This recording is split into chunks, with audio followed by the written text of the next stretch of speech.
Did Did it. Did it. it. Did it. Did it.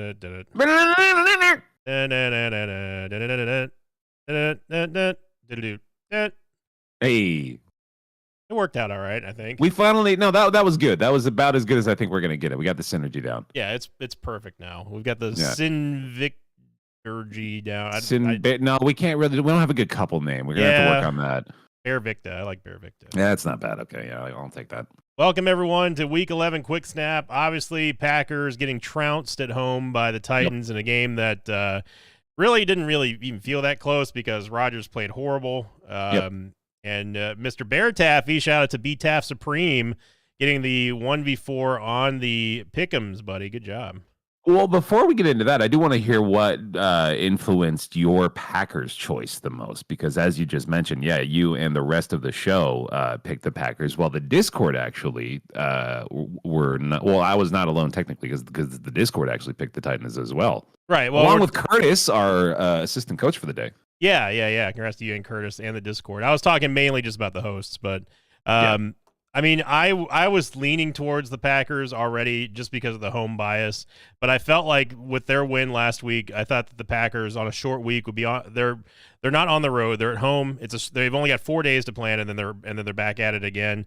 Lazard wasn't playing very good, but Watson was heating up. Rodgers seemed like he was getting a very good rhythm with him, and then we were just wrong. So yeah, I mean, towards the end of the game, it just did not look like Lazard, Rodgers, or really anyone cared. Like running up the middle over and over and over again. I mean, you're not going to win football games like that. Like everyone, if I can see it watching at home, the defensive coordinators are going to see it coming.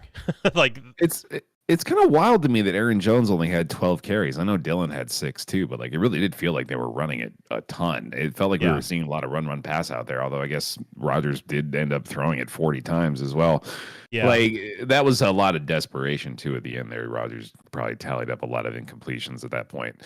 Yeah. Watson does look good though. He has that connection with Watson in the end zone at least. That's certainly looking like something that they're going to be able to build on in the future. But I mean, the rest of it, yeah, just going off of what I didn't mean to cut you off. Going off what you were asking though, like that was part of the reason why I thought that that the Packers would at least be able to do something. I mean, like that they had the best advantage going into this game, in my opinion, because of the fact that it was a short week and they didn't have to travel anywhere. So they didn't really need to do anything as far as prep goes, other than what they would have normally done, and they get the comfort of playing at home. And like Christian Watson was doing very well, and he's still doing very well. I mean, the man has caught 5 touchdowns in 96 hours or something like that. Like that's crazy. He's crushing it.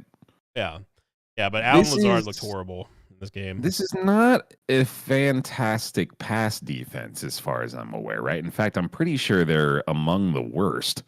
The Titans. Yeah, as far as the Titans are concerned, I don't know where they rank. I don't have that stat in front of me. But their defense is not all that great. They're 4th worst in passing yards allowed this year. Yeah. So yeah, they're very bad. Yeah, and they managed to hold Rodgers. Aaron Rodgers finished the game with only 227 and 2 TDs, no interceptions. But I mean, the thing that sticks out to me there is that if you talk about vintage Aaron Rodgers, if he completes 24 or 39, he's getting way more than 227 in a game. Yeah. Way more. And that really is indicative of just how bad the Packers receiving core is truly doing. But, I don't know who the co-caster is with Al Michaels on Thursday Night Football, but he made a great point about it was towards the end of the game where Rodgers got sacked.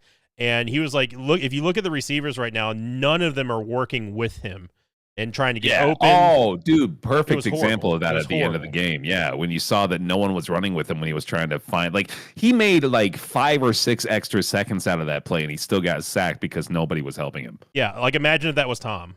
Yeah, no, that would be. Oh, I mean, first of all, Tom would never be able to do that. Well, yeah, he's not scrambling too much, but you know what I mean. You see what I'm getting at, though. The receivers are going to want to help to try to get Tom to bail him out, and none of the Packers receivers looked like they just gave up. Like they were just running down the field and like, oh well, he's gonna get sacked, and like no one came forward, no one was going out to the side, no one was trying to break nothing. I mean, it was truly pathetic. So like I don't particularly like Aaron Rodgers. I don't dislike him either, but I can understand why he's feeling frustrated when you see stuff like that.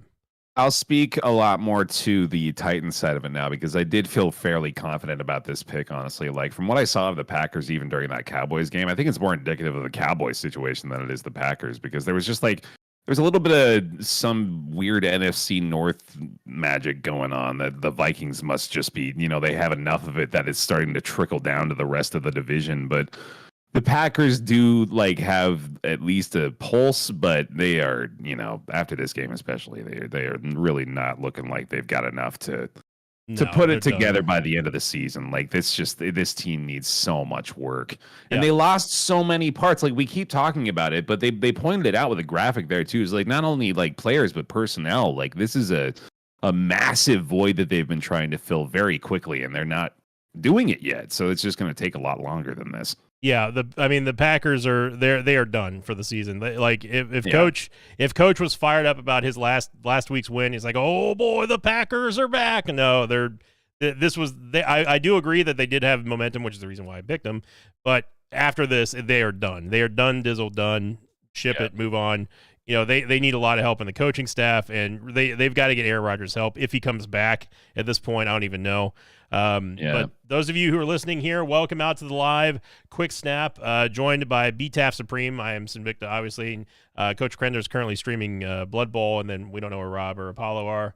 But shout out to Caleb, Lonesome Troll, Matthew, Jam Jarsook, who else is here? Ryan, Gaming Scott, thank you very much for tuning in here live. Remember, if you're enjoying this and you want to see more quick snaps, make sure you click the like button. Also check out our Patreon. We have new stuff coming down the pipes for Patreon as well. And going back into it, looking towards the week ahead here, we did know and did get confirmation that the Buffalo game is going to get moved.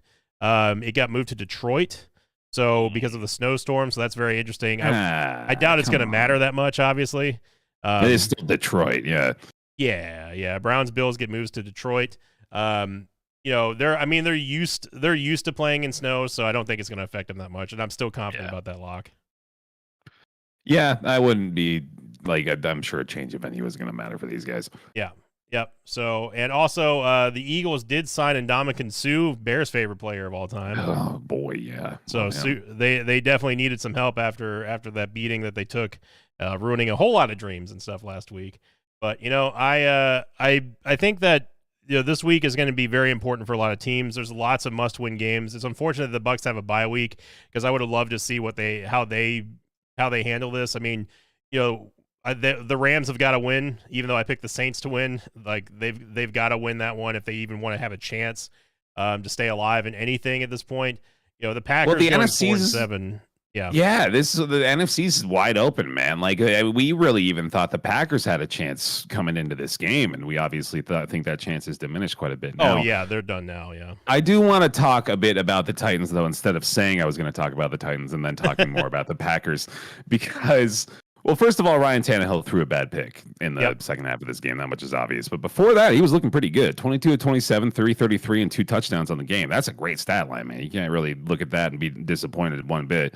Obviously, Henry was Henry, 28 goddamn carries in this game. Like, he didn't have a lot of yards, but he just wears teams down, man. And we say that all the time about him, but like when you watch games, you see it happening. These guys, they like just try to imagine it yourself tackling this dude 28 fucking times. Like it sounds like goddamn torture. No, thank you.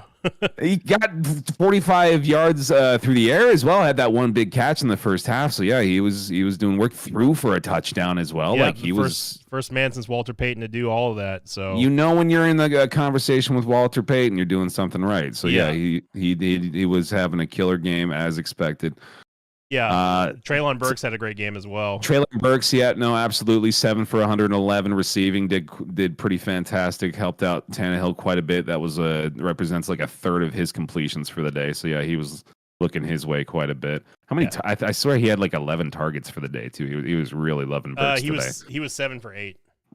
So, 7 for 8. Okay. Yeah, he caught a lot. He's one of like lots of people talk about Olave and Drake London and Garrett Wilson, but Treylon Burks, he's no slouch either. I mean, he was picked very high up in the draft, and I honestly think that the Titans found a very solid he's not exactly what I would consider Mike Evans-esque. He reminds me a little bit more of like a TO type wide receiver. He's got great hands. He doesn't quite have the size, but yeah, you're right. He's got the hands for sure. Yeah. Yeah, I think that they struck gold with him, and I think that his stock is going to be on the rise. But if we take a look at the divisions right now, as it stands, obviously Packers go down to 4-7. The Titans firm grasp of the AFC South right now. There's no one that is easily their division to lose. Yeah. They would have to have a catastrophic meltdown to lose that division at this point. Which they do. They have tended to do in the last couple of years. In their fucking DNA, don't you worry. Yeah. But the Packers, even after this, they are still in second place in the NFC North, but they're not catching the Vikings. The Vikings would have an even more monumental collapse than the Titans would be for the Packers to take this. So firm grasps on those two divisions, certainly, which are two of the very few divisions that seem to be decided at this point. Yep. And, people were talking about Mike Vrabel. Vrabel talking about learning from Belichick. I agree. He's got that pedigree for the Patriots there. I did enjoy the little ribbing that Rodgers gave Vrabel when the guy faked his ankle injury. Yeah, that was. I mean, come on. There's times where they're fairly subtle with it and they get away with it, but that was just fucking ridiculous. Yeah, that was come on, man. It's not illegal by football standards, but it's usually immoral.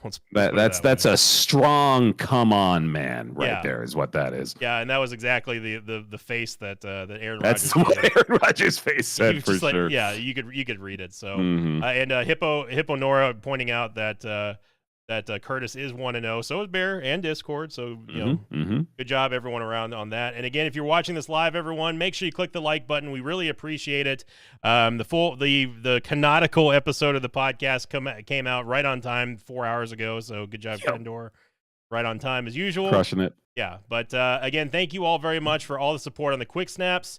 Check us out on all the links. If Twitter is still around and we're still there as well, which, that's a hilarious situation that that we won't even get into on this football podcast. But thank you for watching, everyone. Again, shout out to Hippo Nora and Pixel Haven for doing all the stats. And thank you to our patrons. Congrats on being 1-0, Curtis. And thanks to BTAF Supreme for joining me tonight. Yes, sir. Shout out Ryan Stonehouse. Kick-ass undrafted rookie punter for the Tennessee Titans. Punters are people too. Punters are people too. And we will see you all on Sunday or Monday night. Until then, good night, everybody. Dun-dun-dun. Dun-dun-dun.